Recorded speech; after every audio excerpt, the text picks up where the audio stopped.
And if you know what your job is, what success looks like in your manager's eyes, not in what our eyes, like our manager is our lifeline. Um, so, so, before, if I'm on a PIP, performance improvement plan, I want to take a deep breath, relax for just a minute. It's not the end of the world. You can get off of these things. Um, And a lot of people, I think most of us only hear about the people who were on a PIP and were exited because there was a visible sign somebody left the building. But there are a lot of people, if you go to your HR department and say, hey, we don't hear about the people who were on a PIP and successfully got off of it because they don't leave. Right. But really, what I would do is I would sit down with my manager and say, okay, what specifically do you want me to do? And again, I need to, as the employee on the PIP, I need to provide. Here's what I think I need. Get it in writing. This is what I'm going to accomplish by this specific time. Whether it's going to be, I'm going to hit a ENPS score of this. I'm going to have 80% success rate on my calls. I'm going to answer X amount of calls. I'm going to complete this project. Um, Getting those specifics and checking them off can go a long way. I once worked with a GC, and he was an indiv he he was a type A personality guy, and I would not have thought he was detail oriented, but I see all the reviews. Um, he put a project plan together for his annual bonus, and that thing must have been 8 pages long and super detailed, Wow. right? Wow. But his bonus was huge. He had a lot at stake, and he invested in this, and he laid out everything he needed to accomplish, checked it off, and we couldn't not pay this guy, right? And and so if you start this at the beginning of the time period and check through the timeline, what we don't want to do is come to our manager at the very last minute. I accomplished these things. No, we need to keep our manager updated so that our manager can continually update their manager. This is all about communication and just human nature. No surprises. Um, Ringo, I wanna pivot a little bit and talk about situations where people should work with HR. You'd mentioned that HR, their sole responsibility is to sustain that consistency for the business itself.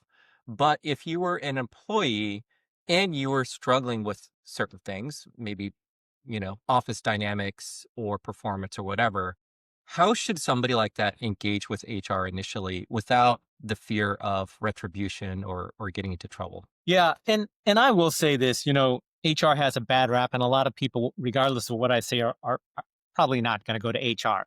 I get it, um, but I don't think it's just HR. If I'm struggling, yeah, yes, if you have an ally or have somebody that you can trust in HR, go to them. But if there are other senior managers, other executives, or other senior individual contributors, go to them and ask for advice. But I think you're going to get the same advice. If you're struggling, at the end of the day, most people don't know what success looks like. They think they know what success looks like, but they haven't had an actual conversation. Right. Um, and really, what you want is, oftentimes, I think what people want is, what are my first three opening lines to my manager? Once they get past those three opening lines, the conversation can flow, but they don't know what to say. And I think just being transparent and honest. Hey, manager Johnny, I don't feel like I'm doing that well.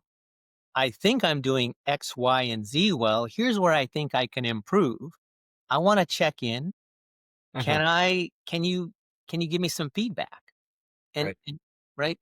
Um, and after I had that conversation, I would send an email to my manager and just say, hey, thank you this is all about CYA, but it's gonna be clouded and cloaked in a bit of professionalism. "Hey, Johnny manager, thank you so much for taking the time. I'm still excited to be at Acme Publishing, and I'm hoping I can do well and make you look good, because that's ultimately our job as individual contributors, is to make our managers look good." um, just to confirm, here's what I'm going to work on. Here's what I think I'm doing well. And over the next X amount of months, I hope you see progress here. And then start giving that those progress updates, because it becomes very difficult for a manager psychologically. I'm not even thinking about the business perspective, but if the manager has agreed to this list and the timeline and they're getting updates, it's hard to put somebody on the Yeah. list just psychologically, right? In the back of their mind, if I put this person on the list and they have emails that, wow, we agreed to doing all these things, they're going to think twice.